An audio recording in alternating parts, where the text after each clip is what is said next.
Hello and what's up again, my Lego soldiers. Welcome back to the channel.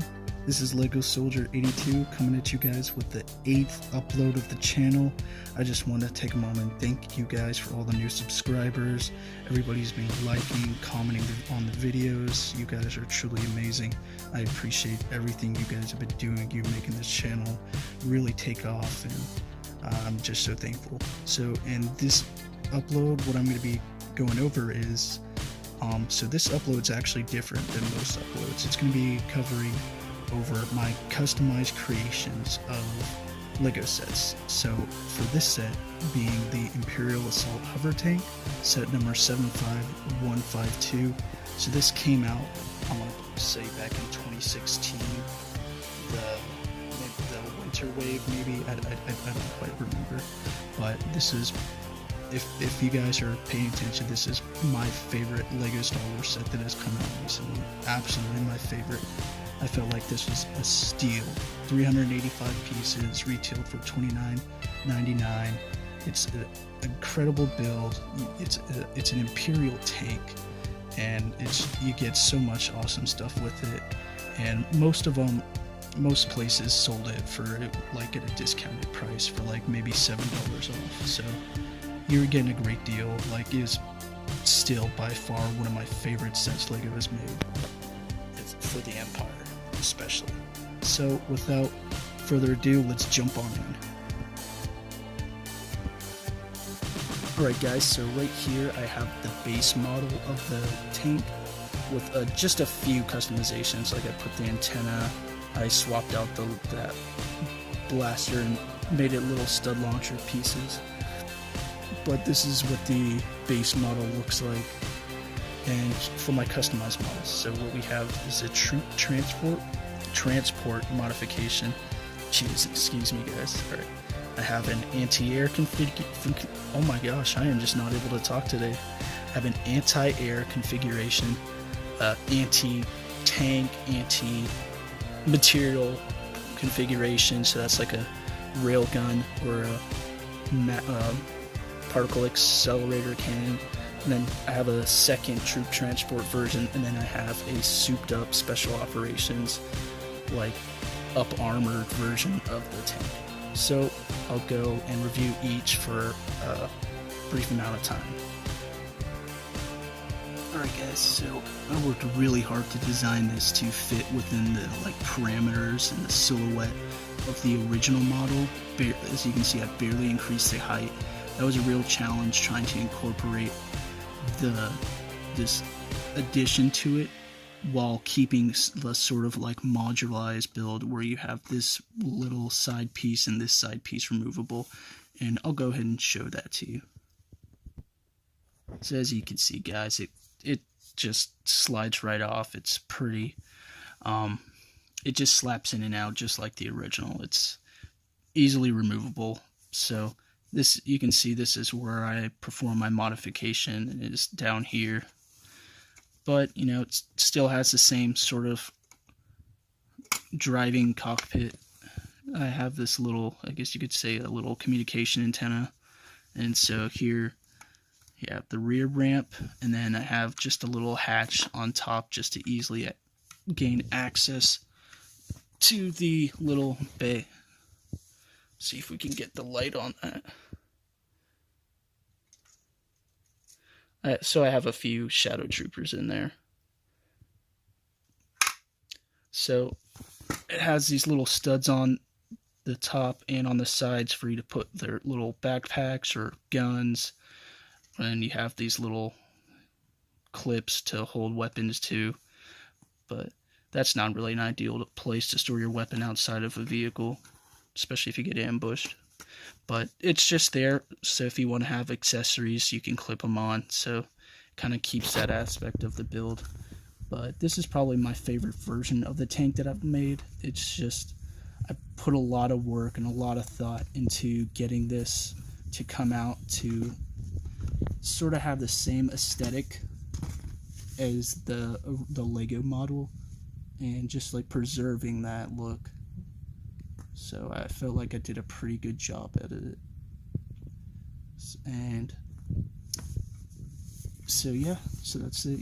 Just got this rear ramp, this hatch. Everything else is still the same. So I'm gonna go ahead and hop on to the next review. Alright guys, so we have the special operations version of the tank. So what we have here is like some reactive armor panels on the side, so if this takes fire on the side, the armor will react and blast outward. So if they shoot like a rocket at it, the rocket will blow up upon impacting on this. So Empire's been doing some research and development on some good armors and defense capabilities for their vehicles. And then we got upgraded cannons and stuff, just upgraded armor throughout the entire model. And unfortunately, you can't open this top hatch that well, but this hatch still opens just fine. And we have the crew members from the TIE Striker and the Scarif battle set. So that's who we got driving this. And then the little bed has this huge crate on it. And so that's what it looks like. You got little armor panels kind of blocking off this top hatch, so it protects them from incoming fire. So yeah, nothing too fancy, just some armor and extra accessories, and then that communication antenna, and then storage for this container, and it just slides right in. And so that's it compared to the original. So it's just pretty much an upgraded model of it. There's nothing too fancy into the works of it. Alright, so we're going to go on to the next vehicle. Alright, so here we have the anti-air version of it. So what I did was, on this rear bed, I took the turret base model from the First Order Battle Pack, and I used that. I took off the side cannons. I made like a little turret piece and connected it all so it can rotate and fire on the rebellion, any of their aircraft, because let's be real, you don't ever see the rebels have like any tanks or anything. It's always X-wings and Y-wings and A-wings. So the Empire wised up and they made an anti-air version of the tank to counter those threats. And so it's kind of got a uniquely armored sort of cockpit. So it's got some increased armor paneling on the sides and on the top, just to help prevent getting blown up from airstrikes. And it still has the same functioning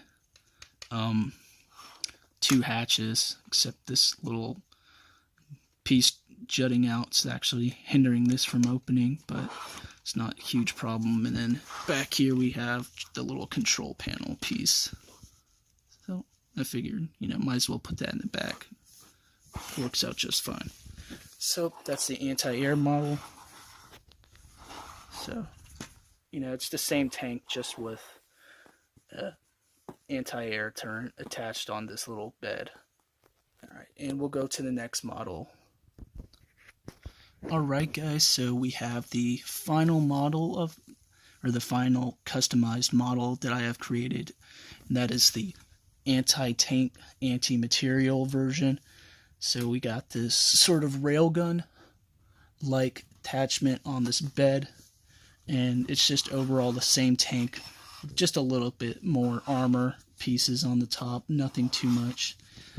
And it's got this massive cannon on the back, just capable of destroying bases, base defenses, enemy vehicles, anything. This thing is made to blow through barriers, defenses. It is a very powerful weapon. So I'll showcase it to you guys. So right here we have two of the, I forgot what these are called, the little missiles, the spring-fired pieces that Lego created. So we got two of these, and they just go like this. So, boom, there goes a rebel bunker. So pretty powerful and menacing weapon. if you see one of these rolling up, definitely do not want to be on the receiving end. And it's got a swiveling cannon, so full 360. Unfortunately, I did not have it be. Does not articulate up and down at an angle, so that might be a future modification. I just kind of slapped this boy together, and I just was pretty happy with how it looked. So I'll probably add that, but it's the same tank model as the original set, just with a huge cannon on the back. So that is it, guys. I'll do one final outcropping of all of the tanks together. Alright guys, so that is it.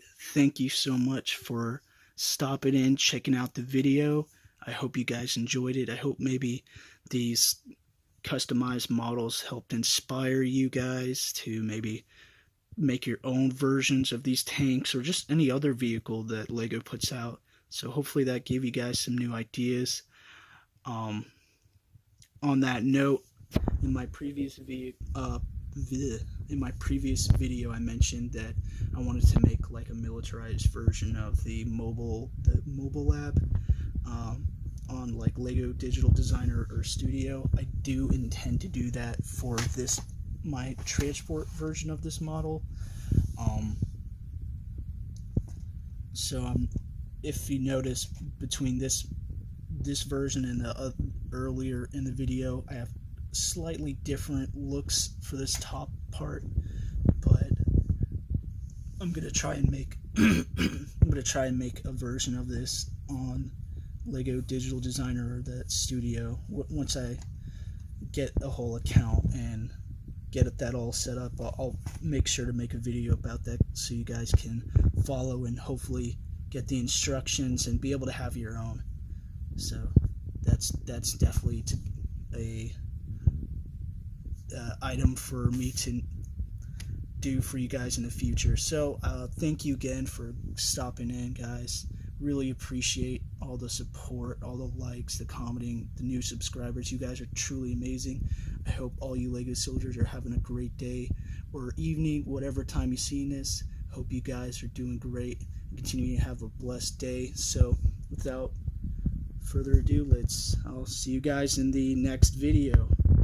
Alright, peace out, Lego soldiers. Alright guys, if you're still here, you need to go ahead and join the dark side. Darth Vader tells you to do it, so you have to do it.